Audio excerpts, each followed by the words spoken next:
Boa noite, paz. Estão me ouvindo aí bonitinho? Então vamos lá. Vamos, pelo menos um hino para não ficar sem hino, né? Enquanto todos vão entrando aí, nós vamos louvar o Senhor novamente com o Espírito de Deus.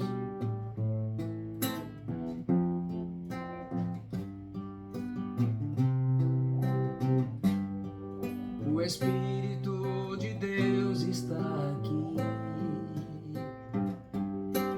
operando em nossos corações,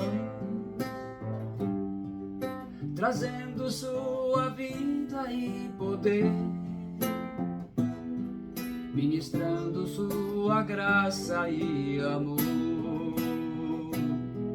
Os feridos de alma são curados, os cativos e oprimidos livres são, e os enfermos e doentes são sarados, pois o Espírito de Deus está aqui. Pois o Espírito de Deus está aqui. Aleluia. Então, graças a Deus, né? Deu certo aí. Todos, espero que todos estejam aí com som. Tivemos aí probleminha. Hoje, um dia de provas. Estamos então começando o nosso quarto dia do nosso jejum de Daniel. Obrigado, Pai Celestial, pela vida de cada um desses 45 irmãos e irmãs que estão nesse período se consagrando na Tua presença. Nós já tivemos um testemunho e temos certeza que muitos mais testemunhos serão dados. Cada um vai testemunhar a sua bênção, a sua vitória. Obrigado, Senhor, por esse momento. Deus esteja abençoando a vida de todos os irmãos e irmãs que estão conosco nesse jejum de Daniel. Não só os participantes, mas todos aqueles que também estão assistindo as lives, recebendo a oração. Que Deus abençoe. Então, uma boa noite, a graça e a paz a todos vocês, a Bruna Toniz, a Leonilda Vitor, o Fabrício Galon, a Cláudia Aparecida, a Diana Mello, Liliane Leite, o Cássio Renan, a Mara Danelon, a Suzana Antônio, a Claudineia Paula, a Leide Daiane, a Elisandra Costa, a Dani Arantes, a Claudineia Paula, Mauro Ângelo Andriotti, a Evelyn Carolina, a Catarina Augusta, a Ilza Toniza, a Maria Lucia de Jesus, a Elisandra Costa e a Edna Fernandes. Que Deus abençoe todos vocês e depois todos aqueles que vão entrar aí no decorrer da nossa live. Muito bem, o Fernando Alves entrou agora aí. Deus abençoe vocês. Então nós vamos para a palavra do Senhor desta noite. Um pouquinho de atraso, aí houve um pequeno detalhe de som. Mas já estamos recompostos e vamos dar sequência. Para a glória do Senhor. O paralítico de Cafarnaum. O que nós temos a aprender com esse episódio? Vamos lá em Marcos, capítulo 2, dos versículos 1 ao 12. E alguns dias depois entrou outra vez em Cafarnaum, e soube-se que estava em casa. E logo se ajuntaram tantos que nem ainda nos lugares junto à porta cabiam, e anunciava-lhes a palavra. E vieram ter com ele conduzindo um paralítico trazido por 4. E não podendo aproximar-se dele por causa da multidão, descobriram o telhado onde estava, e fazendo um buraco, baixaram o leito em que jazia o paralítico. E Jesus, vendo a fé deles, disse ao paralítico: filho, perdoados estão os teus pecados. E estavam ali assentados alguns dos escribas, que arrazoavam em seus corações, dizendo: por que diz este assim blasfêmias? Quem pode perdoar pecados, senão Deus? E Jesus, conhecendo logo em seu espírito que assim arrazoava entre si, lhes disse: por que arrazoais sobre estas coisas em vossos corações?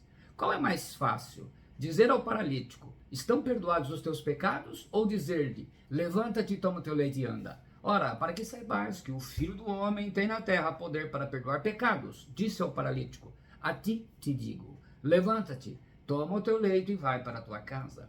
E levantou-se, e tomando logo o leito, saiu em presença de todos, de sorte que todos se admiraram. e glorificaram a Deus, dizendo: nunca vi tal vimos.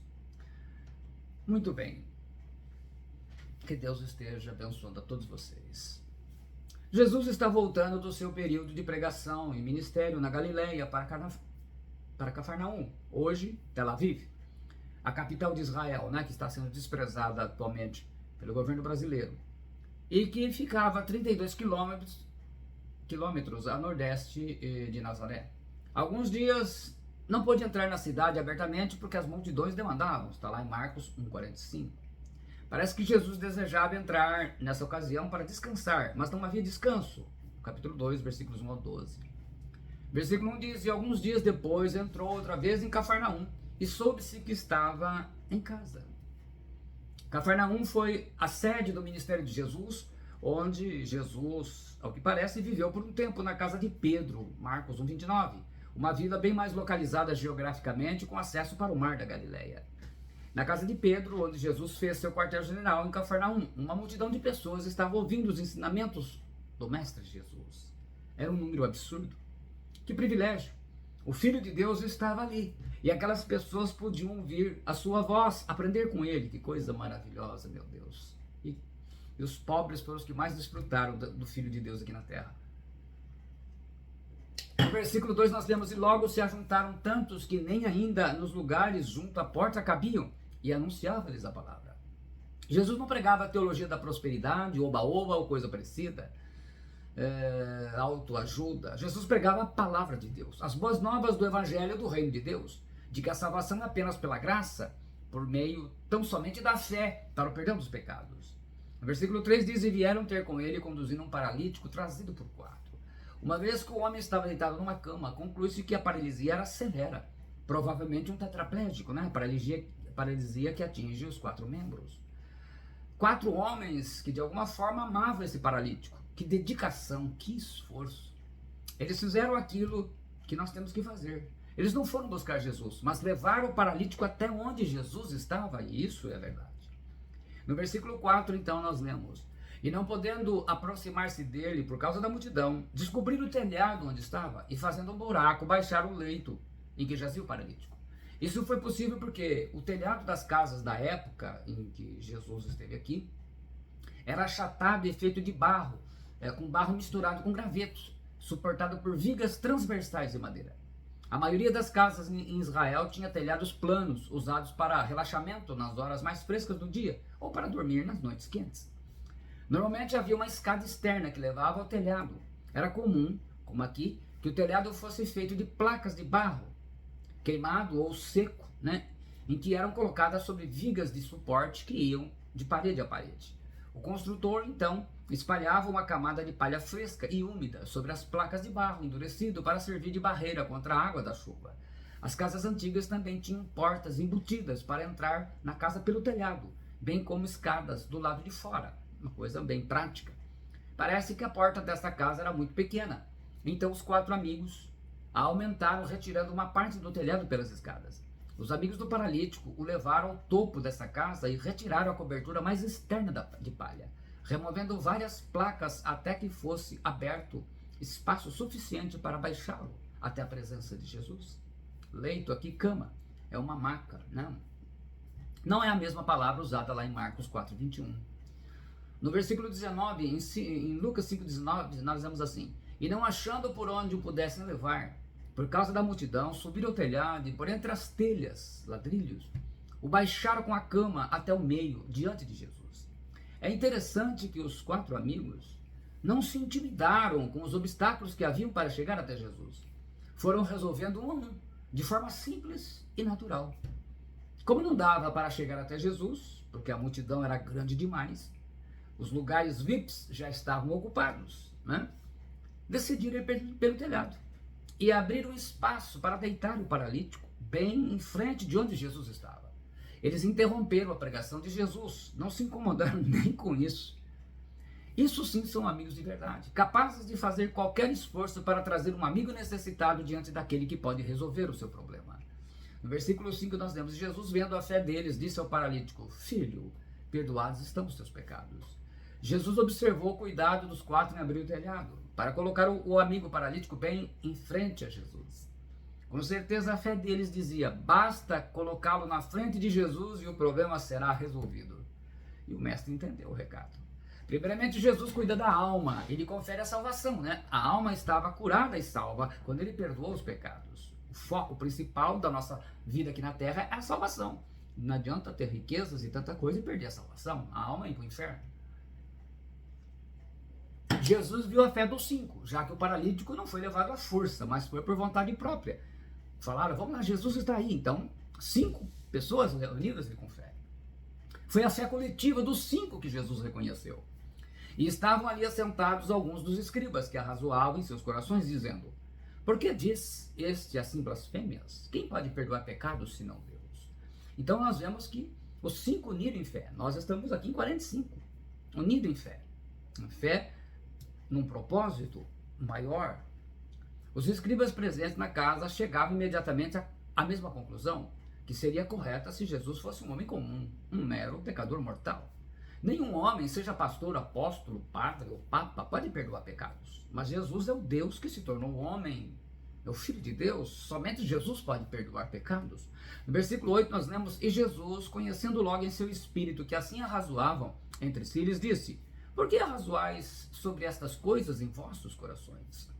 Jesus tinha os dons do conhecimento e de discernimento de espíritos, significando que tinha poder para ler as mentes dos homens que ele criou. É uma coisa maravilhosa, uma coisa linda de nós falarmos do nosso Senhor. Esse poder de Jesus vinha através do Espírito Santo e não pela sua natureza divina que ele teve que abdicar. Versículo 9 diz: qual é mais fácil? Dizer ao paralítico: estão perdoados os teus pecados?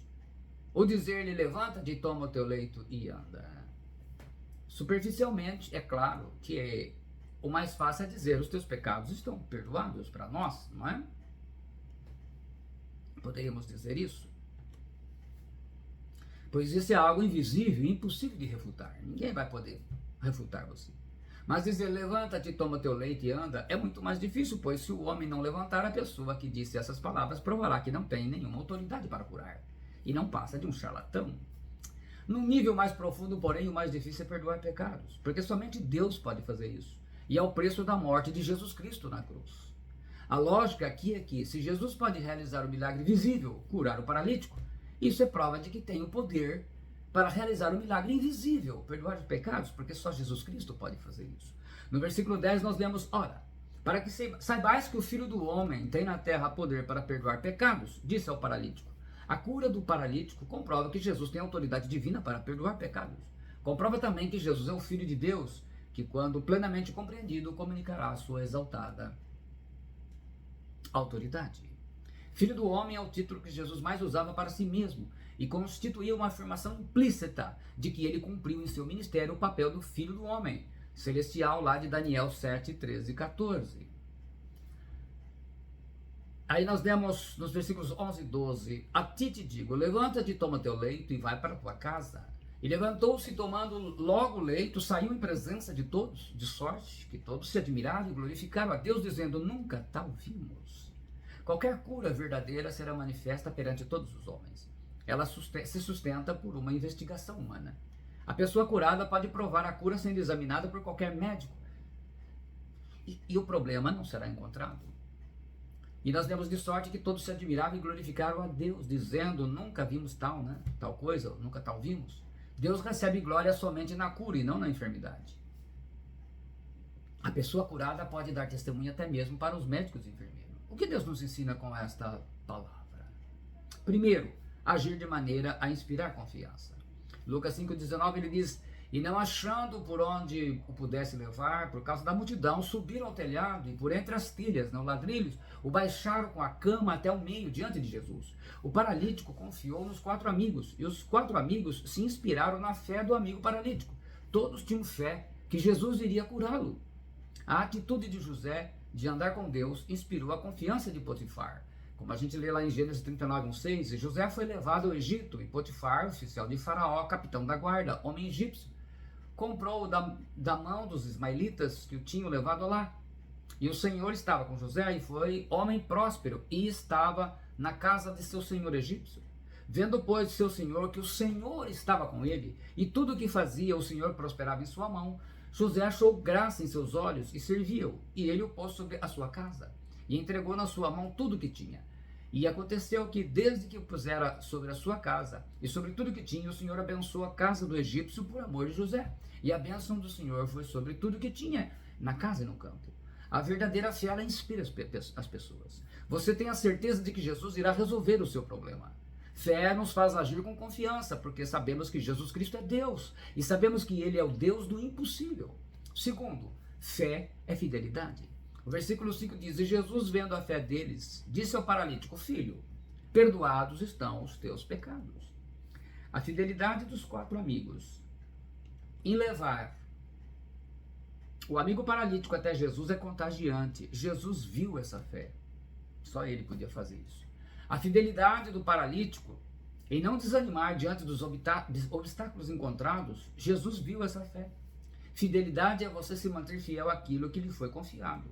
Fidelidade é uma virtude do fruto do Espírito em nossa vida, do Espírito Santo em nossa vida. E assim a gente vê, você vai ser sempre fiel, né? O José foi testado, né? A gente vê lá em 39, Gênesis 39, 7 e 9, e aconteceu depois dessas coisas que a mulher de seu senhor pôs os seus olhos em José, e disse, deita-te comigo, porém ele recusou e disse à mulher do seu senhor, eis que o meu senhor não sabe o que há em casa comigo, e entregou em minha mão tudo o que tem, ninguém há maior do que eu nesta casa, e nenhuma coisa me vedou, senão a ti, porquanto tu és a sua mulher. Como, pois, faria eu tamanha maldade e pecaria contra Deus? Fé não deixa você desistir, você simplesmente continua. Terceiro, constância. No versículo 11, a ti te digo, levanta-te, toma o teu leite e vai para a tua casa. Nada parou os 4 amigos, nenhum obstáculo os fez desanimar. A multidão impedia de chegar até Jesus. Subiram pelas escadas, mas havia o telhado. Subiram no telhado. O telhado estava fechado, fizeram um buraco nele e tirando as telhas necessárias para poderem fazer seu amigo estar na presença de Jesus. Essa era a missão. Tinham que cumprir uma missão como um militar, missão dada, missão cumprida, e cumpriram. Foram constantes, nada os fez desanimar. O relacionamento de José com Deus era algo constante. Fosse em meio aos bons momentos, como também em meio aos maus momentos, o Senhor estava com José. Em 39, Gênesis 39, 2, 4, nós lemos, o Senhor estava com José, e foi homem próspero, e estava na casa do seu senhor egípcio. Vendo, pois, o seu senhor que o Senhor estava com ele, e tudo o que fazia o Senhor prosperava em sua mão, José achou graça em seus olhos. Então, essa é a diferença. O apóstolo Paulo escreve em 1 Coríntios 15, 58, portanto, meus amados irmãos, permanecei firmes e que absolutamente nada vos abale. E que absolutamente nada vos abale. Dedicai-vos dia após dia à obra do Senhor, plenamente conscientes de que no Senhor todo o vosso trabalho jamais será improdutivo. Então, não desanima nunca do trabalho da obra do Senhor, não importa o que está acontecendo. Com esse exemplo de vida de José e do paralítico de Cafarnaum com seus amigos, podemos entender melhor Hebreus 11, 6a. Sem fé é impossível agradar a Deus. É realmente impossível agradar a Deus quando não somos fiéis a Ele. E aquilo que nos comprometemos a fazer, como nós nos comprometemos a fazer no jejum de Daniel de 21 dias, é 21 dias. Quando não somos constantes nas coisas que Ele nos chamou para fazer, e quando nossas atitudes não inspiram confiança nas pessoas. Então, muitas pessoas desistem fácil. Não é? Pode começar um jejum e parar, mas você não vai inspirar ninguém. Abacuque 2,4 nós lemos, eis que a sua alma é orgulhosa, não é reta nele, mas o justo pela sua fé viverá. A palavra fé em hebraico é emuná, que significa firmeza, constante. Fidelidade significa confiança. A melhor tradução para a palavra emuná não é fé, é confiança. Então o justo vai viver pela sua constante confiança naquilo que crê, no fiel, no seu Senhor. Ele crê. É uma atitude que vai inspirar a fim de vivenciar o que Deus tem para a sua vida. Emuná deriva de uma palavra, amã.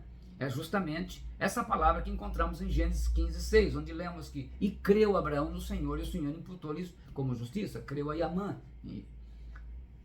Outro detalhe interessante é que no mesmo radical da palavra amã, temos formadas as palavras emet e amar. Então, o que é fé? A definição, muitas vezes, ela provoca confusão, não é? Porque fé parece uma coisa, salto no escuro, mas a palavra correta, a melhor tradução da palavra hebraica para a nossa língua é confiança. Se você pegar uma Bíblia, a Bíblia judaica, completa, você vai ver que eles não colocam a palavra fé, eles colocam a palavra confiança, traduzindo emuná. Então, o que acontece? Assim como temos que treinar para ouvir as grandes sinfonias e apreciar as grandes obras de arte, devemos treinar para conseguir sentir a presença de Deus nas nossas vidas. Esse treinamento se apresenta em nós de duas formas. Uma é no discipulado, onde aprendemos a obediência aos ensinamentos de Jesus Cristo, nosso Senhor, e aprendemos o que Ele ordena. Por meio da palavra, nós praticamos como cumprir a vontade de Deus. É a forma que nos abrimos a Deus. Então entendemos que emuná, obediência, confiança, nos permite aceitar riscos e enfrentar o futuro sem temor. Às vezes, nós pensamos que assuntos do espírito não são substanciais se comparado às lutas do mundo real. Mas pense no seguinte: um colapso financeiro ocorre por causa da perda da confiança numa instituição. Os bancos quebram, né?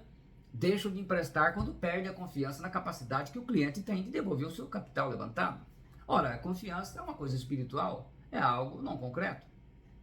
Entretanto, o mercado depende dela. A palavra crédito vem do latim credo, que significa anima mim, eu acredito.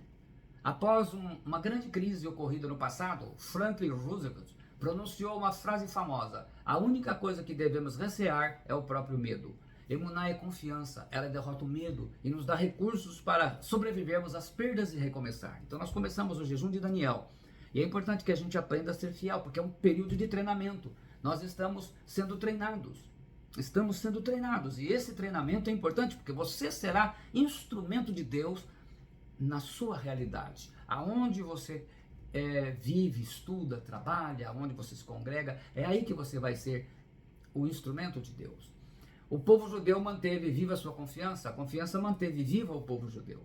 Há uma passagem bíblica de grande ajuda, é a famosa e enigmática história contada em Gênesis 32, segundo a qual, durante a noite, Jacó luta com um adversário desconhecido. Jacó foi deixado só e um homem lutou com ele até o raiar do dia. Foi esta passagem que deu ao povo judeu o seu nome Israel, significando aquele que luta com Deus e com o homem e prevalece. A frase chave é a seguinte: quando Jacó diz ao estranho, não te deixarei partir até que me abençoes. Dentro de cada crise que você vive, existe a possibilidade de uma bênção. Eu vou repetir. Dentro de cada crise, de cada situação difícil que você vive, existe a possibilidade de uma bênção. Acontecimentos extremamente dolorosos são aqueles que mais nos fazem crescer, mas isso perceberemos somente em retrospecto, quando você estiver lá na frente. Na hora é meio difícil. Uma crise nos força a tomar decisões difíceis, a fazer escolhas difíceis, porém necessárias. Nós vamos falar sobre escolhas também. Ela nos faz perguntar quem sou e o que realmente é importante para mim. Uma crise nos faz mergulhar da superfície às profundezas, onde descobrimos forças que não sabíamos possuir e uma clareza de propósito que nos faltava até então. Então você deve dizer a cada crise: não te deixarei partir até que me abençoes, até que Deus venha me abençoar nesse meio. A luta não é fácil. Embora Jacó não tivesse sido derrotado, ele ficou manco. Batalhas deixam cicatrizes, infelizmente não tem como evitar. Mas o Deus eterno está conosco, mesmo quando ele parece estar contra nós, sozinhos. Porque se nos recusarmos a deixá-lo, ele se recusa a nos deixar, nos dando força para sobreviver e emergir da luta mais fortes, mais sábios e, o mais importante, mais abençoados. Então, essa é a palavra que Deus está falando para cada um nesta noite e espero que você esteja entendendo. Mas lembre-se, as lutas, quando chegam até nós, vêm com o propósito de sermos aperfeiçoados, porque eu já expliquei isso diversas vezes. O nosso propósito, nosso alvo, qual é o seu alvo? Nosso alvo não é o céu. O nosso alvo, o céu é a nossa casa. O nosso alvo é sermos semelhantes a Jesus. Romanos 8, 29. Por quê? 28, 29. Por quê? Porque o propósito eterno de Deus Pai, qual é? Ter uma família de muitos filhos semelhantes a Jesus para a glória de Deus Pai. Então, eu e você vamos nos parecer com Jesus. Não importa como vai doer. Somos trabalhados em nosso ego e principalmente em nossa comunhão e confiança com Deus. É nesse momento que podemos ver quem ama Deus e quem confia nele, e quem não ama e quem não confia em Deus. Podemos distinguir nos momentos de crise pessoas que ficam desesperadas e buscam a solução do seu problema a qualquer custo, em qualquer lugar, de qualquer forma. Essas pessoas só querem parar de sofrer. A solução precisa ser imediata, pois estão habituados a terem tudo nas mãos de forma instantânea, como essa geração do fast food, né? Temos também as pessoas que passam pelos problemas, porém reclamam em todo o tempo. Questionam o motivo, por quê, sendo tão boas, passam por tais problemas, dizem não merecer aquilo. Esse é o problema. Nós já falamos na oração, né, sobre a questão de como vencer a reclamação. Essas pessoas questionam com suas palavras a soberania de Deus. Deus faz o que quer, com quem desejar, e não dá satisfação de suas ações. É só ler o livro de Jó, como nós estamos fazendo uma leitura agora na igreja, em nossa congregação. A isso chamamos de soberania. E quem é o ser humano para contestar de alguma forma o Criador? O profeta Isaías nos mostra essa realidade através das palavras: ai daquele que contende com o seu Criador. O caco entre outros cacos de barro. Porventura dirá o barro ao que o formou: que fazes? Ou a tua obra não tens mãos? Uma terceira categoria de pessoas é aquela que sabe que está sendo provada por Deus e que confia que aquele que permitiu que a provação viesse dará também o escape. A isso chamamos confiança. Emuná é justamente confirmar aquilo que está escrito, ou seja, obedecer, independentemente da hora, do local e da situação, da circunstância. A gente costuma falar que situação, pois então, é o momento de emuná. A obediência, ela transcende a tudo e esta postura, ela libera da eternidade recursos para que possamos superar toda e qualquer dificuldade. Deus não vai te deixar na mão. E quando tomamos essa definição e lemos as Escrituras entendendo isso, podemos perceber que a obediência é o alicerce sobre o qual devemos estar. Obedecer é fundamental para seguir em frente com Deus eterno. Sem obediência, até o filho aprendeu a obediência nas coisas que padeceu. Há um capítulo muito conhecido das Escrituras, mas agora com outros olhos. Hebreus 11:3. Ora, a fé é a certeza de coisas que se esperam, a convicção de fatos que se não veem. Pois pela fé os antigos obtiveram bom testemunho.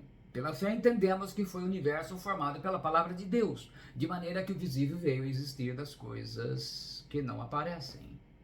E ele fala nos versículos 38 e 40, homens dos quais o mundo não era digno, errantes pelos desertos, pelos montes, pelas covas, pelos antros da terra. Ora, todos esses obtiveram bom testemunho por sua fé, não obtiveram, contudo, a concretização da promessa, por haver Deus provido coisa superior a nosso respeito, para que eles sem nós não fossem aperfeiçoados. O que ele está falando? A igreja é composta dos santos do Antigo Testamento e dos santos do Novo Testamento até o arrebatamento. Então, esquece a placa, esquece. A igreja é o corpo de Cristo. E esse corpo é formado. Então, eles, é a igreja. Inclusive em Atos, há texto que na nossa tradução aparece como congregação. Mas a palavra hebraica lá, a palavra grega utilizada, melhor dizendo, ela é eclesia, que é igreja. Santos do Antigo, santos do Novo, serão arrebatados, né? Os mortos em Cristo vão ressuscitar primeiro, os vivos serão transformados. Os do Antigo Testamento todos morreram, mas com exceção do Enoque e Elisa, é claro. Todos morreram e vão ser ressuscitados. No Novo Testamento vai encontrar nós, né? Aqueles que estiverem que estarão na volta aqui de Jesus. Então é importante que você entenda na mensagem de hoje, nesse encerramento dessa mensagem, que vejam o nosso dia. Eu tive um dia difícil. Hoje foi um dia, basicamente essa palavra, ela, antes de chegar aí, veio para mim. Foi um dia muito difícil, com tudo dando errado, todas as coisas. E vocês viram que ainda vai começar a live sem som. E aí? Nunca desistir. De alguma maneira, a gente tem que crer. Como é que eu fui curado do estômago? Porque eu criei. Eu não duvidei em um único momento. Eu dizia, a hora que começar a oração, eu vou ser curado. E assim aconteceu. Então, a mensagem de hoje, o paralítico mostra as impossibilidades. Talvez a gente, na nossa atitude, na situação que você se encontra, parece a do paralítico. Você está numa maca, não tem o que fazer e depende dos outros. Aí é que vai ver a diferença. Sem fé é impossível agradar a Deus. Muito bem. Agradeço ainda mais aí os demais irmãos que entraram depois, irmãs, né? Entraram mais pessoas aí, a Gislaine Lima, a Joyce Camila, a Neide Souza, a Silvia Marçal. Reflitam bem nesta palavra, porque cada palavra Deus está nos posicionando nesse jejum de Daniel. É um treinamento e é importante que não só a gente testifique as bênçãos, mas aquilo que nós estamos aprendendo e colocando em prática, porque o importante é aprender a palavra e pôr em prática. É essa a palavra da obediência. Eu ponho em prática porque eu posso glorificar a Deus permitindo que Ele cumpra a sua palavra em nossas vidas. Muito bem.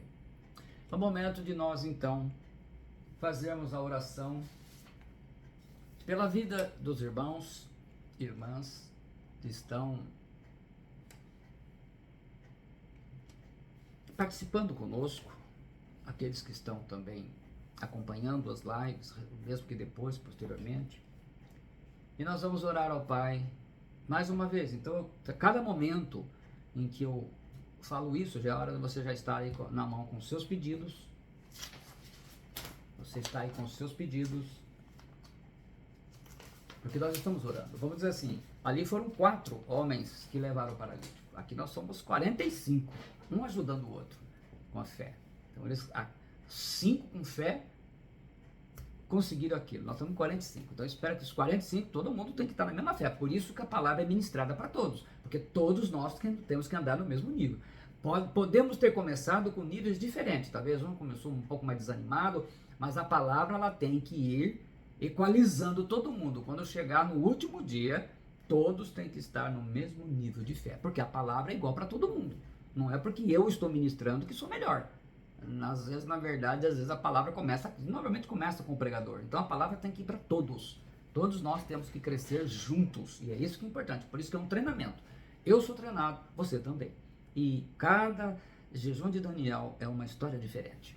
E vamos orar então. Pai Celestial, eu quero apresentar agora diante do teu altar os 45 intercessores e intercessoras, teus filhos, lavados e remidos pelo sangue de Jesus Cristo.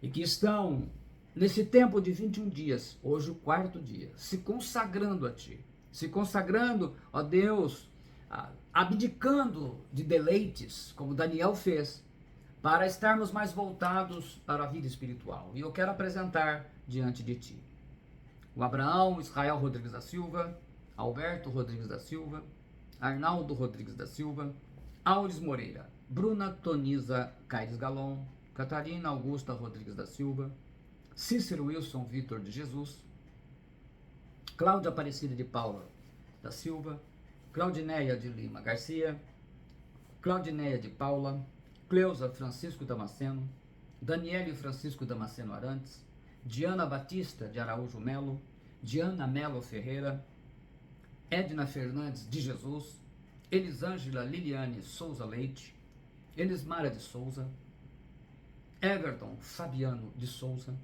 Fabrício Galon, Gilmara de Jesus Oliveira, Giovana Damasceno, Gisele Rodrigues da Silva Pisani, Elisandra da Costa, Gislaine Lima, Ilza Toniza, Ivone Negrini, Geuciano Pereira da Silva, Jonathan William da Silva Rocha, Joyce Camila de Oliveira Souza, Lady Daiane Queiroz Coutinho, Lady Daiane Queiroz Coutinho, Leonilda dos Reis Vitor, Luciene Carvalho, Magali Rondina, Mara Lúcia Danelon Miliani, Maria José dos Santos Silva, Maria Lucia de Jesus Rosendo, Maria Rita de Paula Moreira, Mauro Ângelo Andreotti, Neide Vieira de Souza, Renata Placidelli Araújo, Sérgio Francisco de Melo,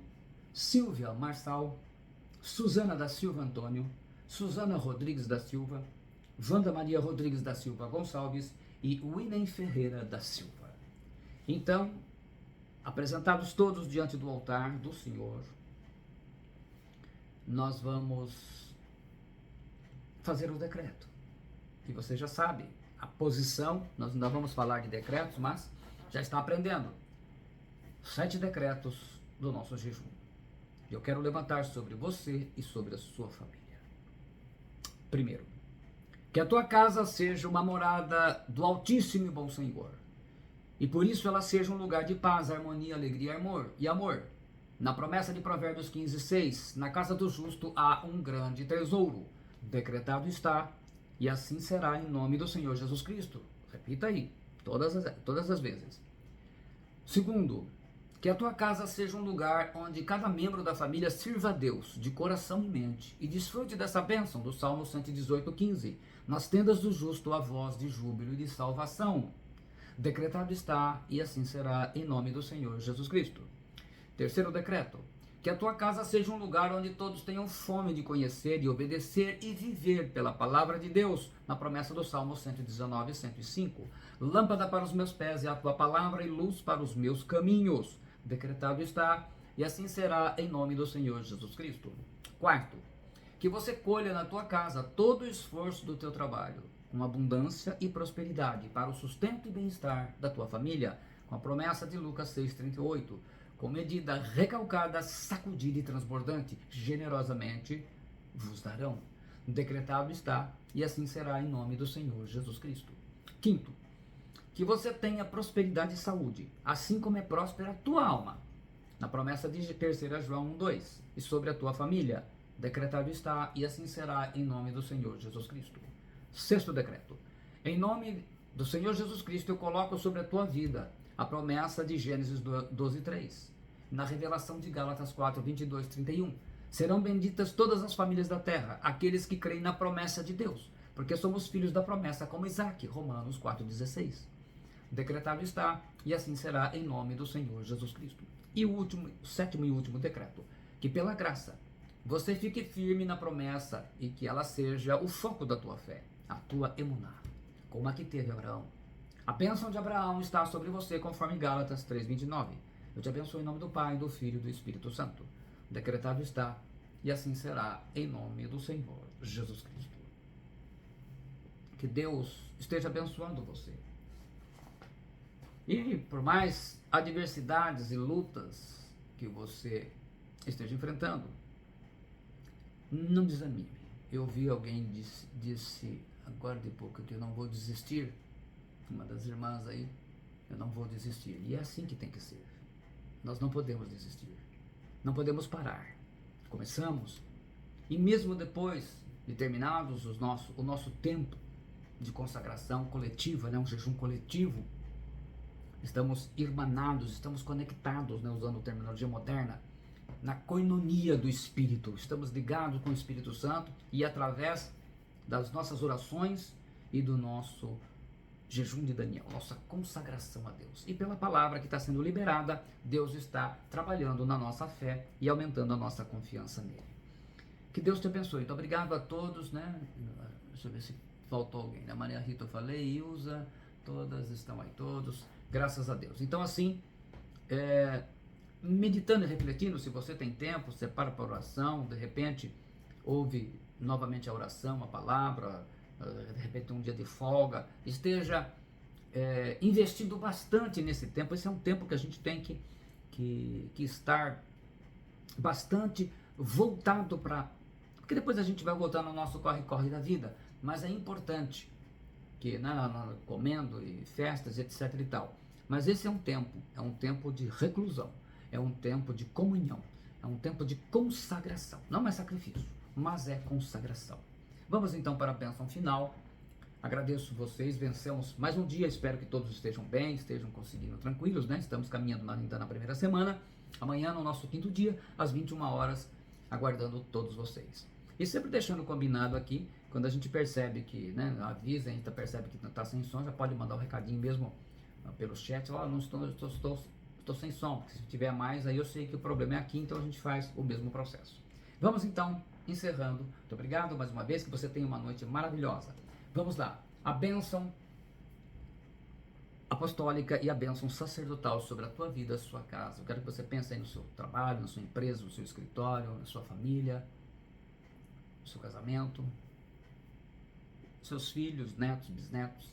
A graça do Senhor Jesus Cristo e o amor de Deus e a comunhão do Espírito Santo seja com todos vós. O Senhor te abençoe e te guarde. O Senhor faça resplandecer o seu rosto sobre ti e tenha misericórdia de ti. O Senhor sobre ti levante o seu rosto e te dê a paz.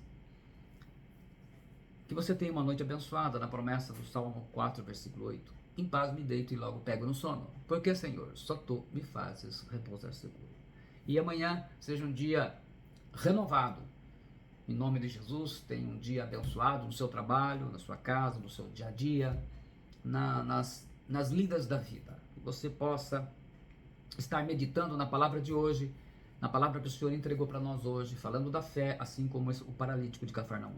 Que seja esta a mensagem para aquietar o teu coração, o meu coração, a nossa mente, e podermos confiar no Senhor. Isso é um tempo que Deus está tratando conosco. Aproveite.